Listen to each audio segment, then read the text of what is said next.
നമസ്കാരം. ഇന്ന് നമ്മളിവിടെ നോക്കാനായിട്ട് പോകുന്നത് ഈ ഒരു സമയത്ത് എന്ത് കാര്യത്തിലാണ് നിങ്ങൾ ശ്രദ്ധ കേന്ദ്രീകരിക്കേണ്ടത് എന്നുള്ളതാണ്. അപ്പോൾ ഇതിനായിട്ട് ഞാനിവിടെ കാർഡ് എടുത്ത് വെച്ചിട്ടുണ്ട്. ഇതൊരു ജനറൽ റീഡിംഗ് ആണ്. അപ്പോൾ നമുക്ക് കിട്ടിയിരിക്കുന്ന കാർഡുകൾ എന്താണെന്ന് നമുക്ക് നോക്കാം. ആദ്യമായിട്ട് ഇവിടെ കിട്ടിയിരിക്കുന്നത് എന്താണെന്ന് നോക്കാം. The hanged man, queen of swords, knight of swords,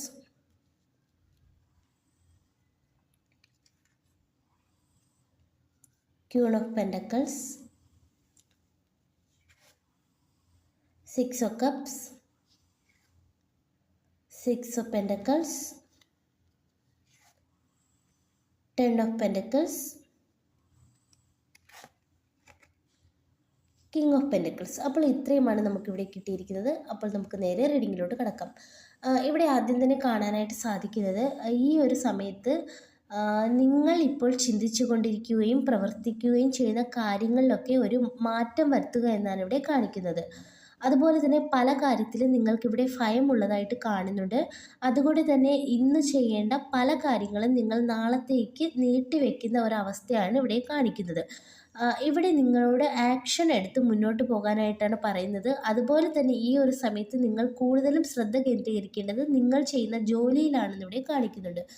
action എടുത്ത് നിങ്ങളോട് മുന്നോട്ട് പോകാനായിട്ടാണ് ഇവിടെ പറയുന്നത്. അതുപോലെ തന്നെ മറ്റൊരു കാര്യം ഇവിടെ കാണാനായിട്ട് സാധിക്കുന്നത് ധനപരമായിട്ടൊക്കെ വലിയൊരു വളർച്ച നിങ്ങൾക്ക് വരാൻ പോകുന്നതായിട്ട് കാണിക്കുന്നുണ്ട്.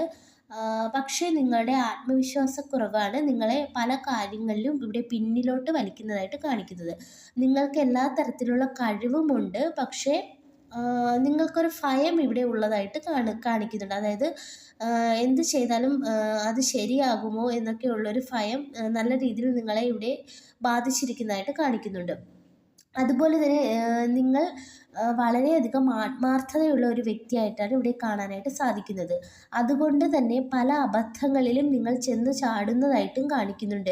ഈ ഒരു സമയത്ത് നിങ്ങളോട് പറയാനായിട്ടുള്ളത് നല്ലതും മോശവുമായ വ്യക്തികളെ നിങ്ങൾ തിരിച്ചറിഞ്ഞ് മുന്നോട്ട് പോകുക എന്നുള്ളതാണ്. അതായത് നല്ലതും പൊട്ടയും ഒക്കെ തിരിച്ചറിഞ്ഞ് നിങ്ങൾ ആത്മാർത്ഥത കാണിക്കുക എന്നുള്ളതാണ്. ഇല്ലെങ്കിൽ അത് നിങ്ങൾക്ക് ദോഷകരമായിട്ട് ബാധിക്കുന്നതായിട്ട് ഇവിടെ കാണിക്കുന്നുണ്ട് കേട്ടോ. അപ്പോൾ അതൊക്കെ ഒന്ന് നിങ്ങൾ ശ്രദ്ധിക്കുക. അതുപോലെ തന്നെ പഴയ ചില സുഹൃത്തുക്കളെയൊക്കെ നിങ്ങൾ കാണാൻ പോകുന്നതായിട്ട് കാണുന്നുണ്ട്. അവരിൽ നിന്നൊക്കെ നിങ്ങൾക്ക് എന്തൊക്കെയോ ഒരു ഹെൽപ്പ് കിട്ടുന്നതായിട്ട് കാണിക്കുന്നുണ്ട്.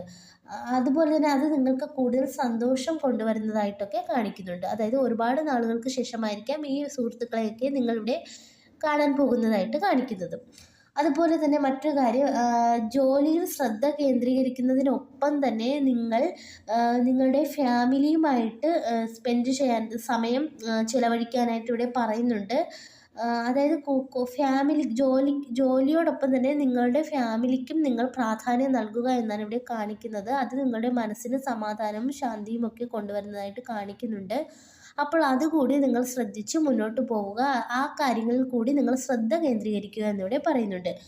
മറ്റൊരു കാര്യം ഇവിടെ കാണാനായിട്ട് സാധിക്കുന്നത് ഫ്യൂച്ചറിൽ നിങ്ങൾക്ക് വളരെ വലിയൊരു നേട്ടമാണ് വരാൻ പോകുന്നതായിട്ട് കാണിക്കുന്നത്. അതായത് എല്ലാ തരത്തിലും ധനപരമായിട്ടാണെങ്കിലും എല്ലാ തരത്തിലും തൊഴിൽപരമായിട്ടാണെങ്കിലും വലിയൊരു മാറ്റം നിങ്ങൾക്ക് വരാൻ പോകുന്നതായിട്ട് കാണിക്കുന്നുണ്ട്. അറിവും അനുഭവവും ഒക്കെയുള്ള ഒരു വ്യക്തിയായിട്ട് നിങ്ങൾ മാറുന്നതായിട്ടാണ് കാണിക്കുന്നത്. പക്ഷേ നിങ്ങൾ ഇപ്പോൾ ചിന്തിച്ചു കൊണ്ടിരിക്കുന്ന കാര്യത്തിൽ ഒരു മാറ്റം വരുത്തുക എന്നാണ് ഇവിടെ പറയുന്നത്. എങ്കിൽ മാത്രമേ നിങ്ങൾക്ക് ഈ ഒരു സ്റ്റേജിൽ എത്തപ്പെടാൻ സാധിക്കുകയുള്ളൂ. അപ്പോൾ അതുകൂടി നിങ്ങളൊന്ന് ശ്രദ്ധിക്കുക. ഭയമൊക്കെ മാറ്റി വെച്ച് ആക്ഷൻ എടുത്ത് നല്ലതും പൊട്ടയും തിരിച്ചറിഞ്ഞ് മുന്നോട്ട് പോകുവാനായിട്ടാണ് നിങ്ങൾക്കിവിടെ യൂണിവേഴ്സിൻ്റെ ഒരു ഉപദേശമായിട്ട് കാണാനായിട്ടുള്ളത്. അപ്പോൾ ഇതൊക്കെയാണ് ഇന്നത്തെ റീഡിംഗ് ഇഷ്ടമായെങ്കിൽ ലൈക്ക് ചെയ്യുക, സബ്സ്ക്രൈബ് ചെയ്യുക. പേഴ്സണൽ റീഡിംഗ് ആവശ്യമുള്ളവർക്ക് വാട്സപ്പിൽ കോൺടാക്റ്റ് ചെയ്യാവുന്നതാണ്. എല്ലാവർക്കും നന്മ വരട്ടെ. താങ്ക്